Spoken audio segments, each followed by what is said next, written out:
Cameraman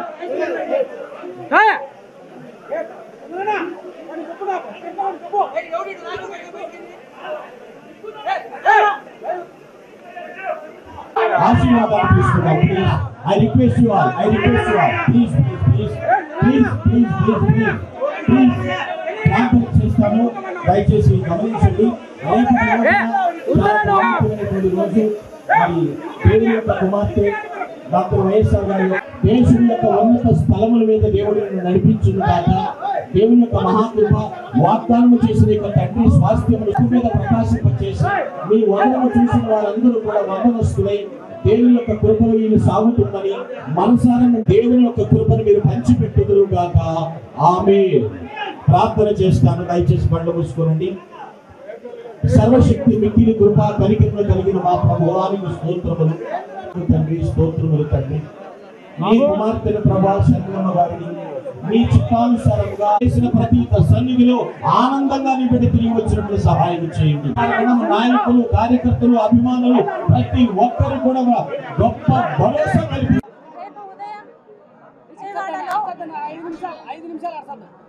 Rajasekhara Reddy బిడ్డ YS Sharmila Reddy Andhra రాష్ట్ర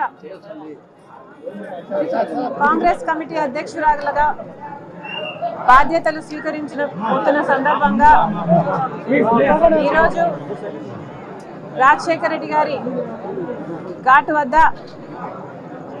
రాజశేఖర రెడ్డి గారికి నివాళులు అర్పించి రాజశేఖర రెడ్డి గారి ఆశీర్వాదాలు తీసుకోవడానికి ఇక్కడికి రావడం జరిగింది.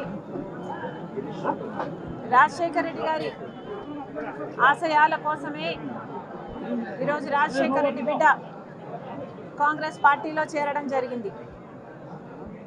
రాజశేఖర రెడ్డి గారికి కాంగ్రెస్ పార్టీ అన్నా, కాంగ్రెస్ పార్టీ సిద్ధాంతాలన్నా ప్రాణంతో సమానం. ఆ సిద్ధాంతాల కోసం రాజశేఖర రెడ్డి గారు ఎంత దూరమైనా వెళ్ళేవారు. ఈరోజు మన భారతదేశంలో సెక్యులరిజం అన్న పదానికి, ప్లూరలిజం అన్న పదానికి అసలు అర్థమే లేకుండా పోయింది. రాజ్యాంగానికి గౌరవం లేకుండా పోయింది. ఇవన్నీ మళ్ళీ నెలకొనాలి. కాంగ్రెస్ పార్టీ సిద్ధాంతాలు నిలబడాలి. భారతదేశానికి మంచి జరగాలి. రాజశేఖర రెడ్డి గారి ఆశయాలన్నీ సిద్ధించాలి. అందుకే రాజశేఖర రెడ్డి బిడ్డ కాంగ్రెస్ పార్టీలో చేరడం జరిగింది. ఆ సిద్ధాంతాల కోసం ఆఖరి వరకు నిలబడతానని రాజశేఖర రెడ్డి గారి కోరుకున్నట్టుగా రాహుల్ గాంధీ గారిని ప్రధానమంత్రిని చేసేంత వరకు నా పోరాటమే కాదు, ఇక్కడ ఏ ఒక్కరి పోరాటం కూడా ఆగదని మరొకసారి ఈ సందర్భంగా మీ అందరికీ సంతోషంగా తెలియజేస్తున్నాం.